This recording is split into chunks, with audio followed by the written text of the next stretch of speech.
Walang direktang sagot at puro teknikalidad lang umano ang naging tugon ni Vice President Sara Duterte sa articles of impeachment laban sa kanya. Ayon po yan sa House Prosecution Team. Saksi, si Jonathan Andal.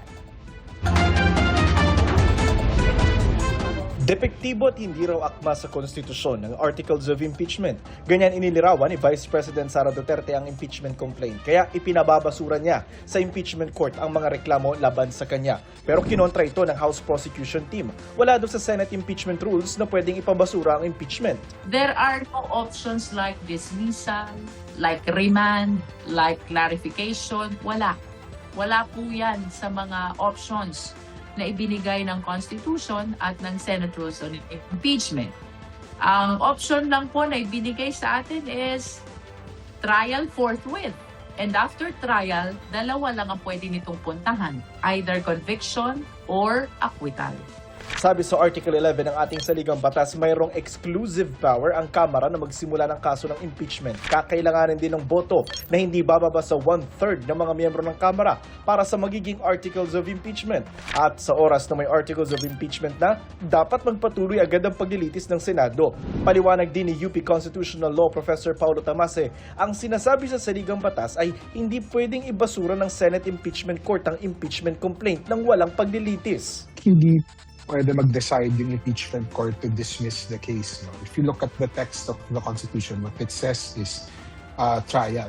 And trial involves really the presentation of evidence. Ang trabaho raw ng Senado, litisin ang articles of impeachment oras na hawak na nila ito dahil anya natapos na sa Kamara ang pagkilatis. And therefore, ang trabaho ng Senate now is not to second-guess or review what the House did. They are co-equal in government. So just as the House cannot review the Senate, the second cannot review the House. Binigyan din niya ang pagkakaiba ng impeachment court sa regular court kung saan maaring may basura ang kaso. Normally, in courts outside of the Senate, so in normal judicial courts, mayroon talagang mga preliminary grounds to dismiss a case on procedural issues. And the reason why the court does that is for one of many possible technical legal reasons. What we have is an impeachment proceeding that is really looking out for what is the truth on these important impeachable grounds or issues. Naisumita na kahapon ang sagot ng Vice Presidente sa mga reklamo. Ayon sa House Prosecution Team, wala raw itong laman na sagot sa mga akusasyon. Ito ay maletang walang laman, parang wala naman silang sinagot, point per point.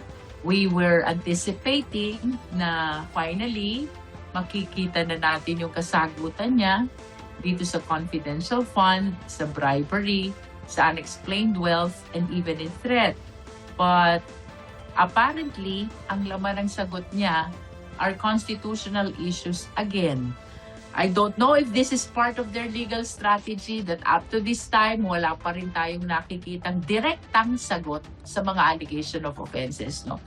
Puro technical issues daw ang mga ipinasang sagot ng bise at sa kabila ng mali-malitang dokumento, wala raw ipinasang ebidensya ang depensa para kontrahin ang mga alegasyon sa articles of impeachment.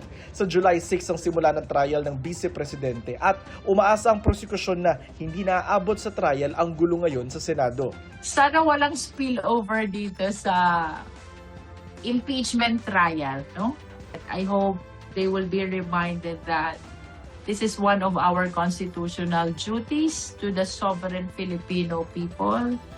There is no option to stop. There is no option to delay. The only option is trial forthwith.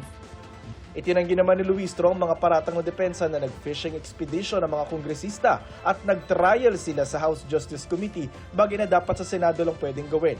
Pag-uusapan pa raw ng prosekusyon kung magpapasa sila ng sagot sa impeachment court ukol sa mga sinabi ng kampo ng bise. Ako si Jonathan Andal, ang inyong saksi.